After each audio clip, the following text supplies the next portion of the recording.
फल पावे दुख बिन से मन का स्वामी दुख बिन से मन का किसान पति घर आवे कष्ट मिटे तन का। नारायण भगवान की जय।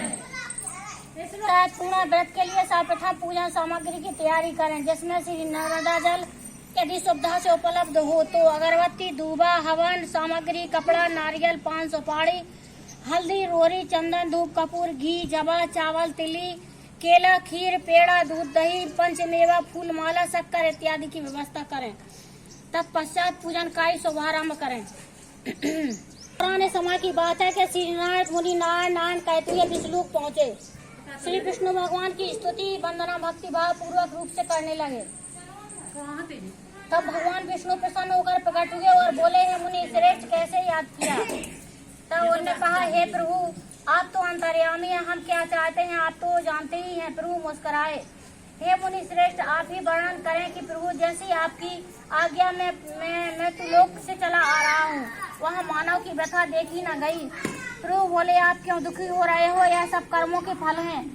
तब वे बोले, हे प्रभु, वहाँ पर मानव बहुत दुखी है, आप को उनके कष्ट दूर करना ही होगा। तो हे नारद मुनि सुनो, मैं तुमको शायद पूर्णिमा के नाम से जानी जाएगी, जिसे कोजागर व्रत भी कहते हैं। इससे के विधि विधान के करने से कष्ट दूर होते हैं, सो तुम ध्यान लगाकर सुनो। इस व्रत के करने से संतान सुख व शांति की प्राप्ति होती है। मथुरा नगरी में सुभद्रा नाम की पंडितानी रहती थी। वह शायद पूर्ण माता का व्रत रखती थी। भगवान जी उससे प्रसन्न हुए एवं इच्छित वरदान देते हुए कहा कि इसका विधि विधान सभी को बताइए। तब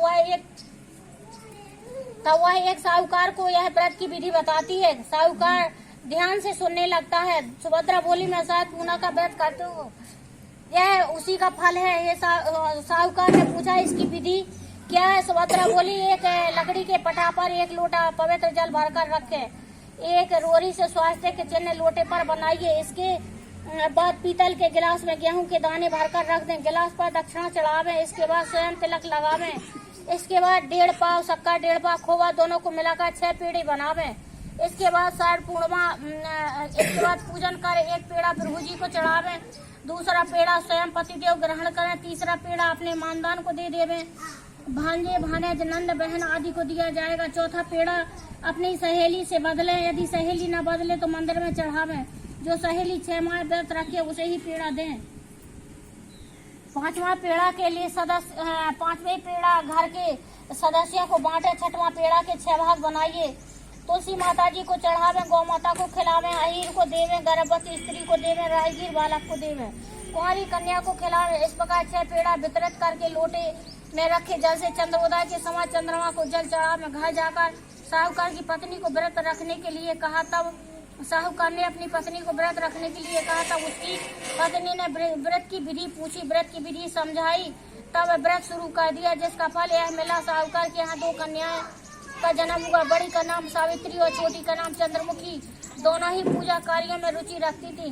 दोनों का ब्याह संपन्न घराने में कर दिया। दोनों बहनें शायद पूनों का व्रत रखती थी। सावित्री विधि विधान से व्रत करती थी, अतः उसे सुंदर संतान की प्राप्ति हुई। इसके विपरीत चंद्रमुखी अधूरा व्रत करती, जिसके कारण यह फल हुआ कि उसके पुत्र कुछ दिन जीवित रहकर स्वर्ग सिधा जाते थे। इस कारण चंद्रमुखी बहुत दुखी रहती थी। आखिर एक दिन चंद्रमुखी एक ज्योतिषी से इसका कारण पूछती है। तब ज्योतिषी ने कहा, तुम अधूरा व्रत रखती हो, इसी कारण तुम्हारी संतान स्वर्ग को प्राप्त करती है। अतः तुम बड़ी बहन सावित्री से विधि का विधान पूछकर व्रत रखो, क्योंकि सावित्री विधि विधान से पूजा करती है। प्रत्येक वर्ष की तरह शायद पूर्ण कर आई। चंद्रमुखी ने फिर अधूरा व्रत करती है। उसका पुत्र है मृत्यु को प्राप्त हुआ।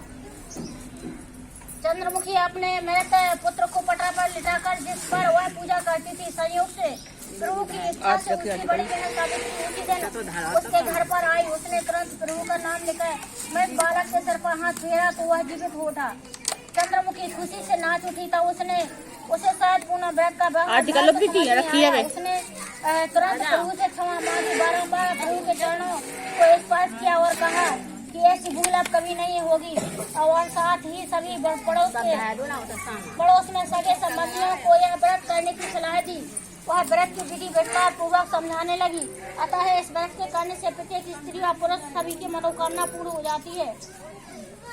जय हो लक्ष्मी नारायण की, जय हो चंद्रदेव की, चंद्रमुखी की इच्छा पूर्ण माता सबकी पूरी करे।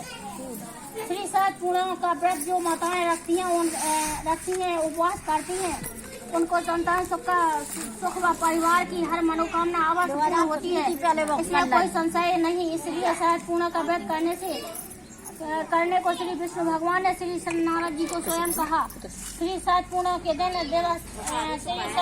के दिवस को रात में खीर दूध चंद्रमा को चांदनी में रखकर दूसरे दिन पैदा कर खाएं।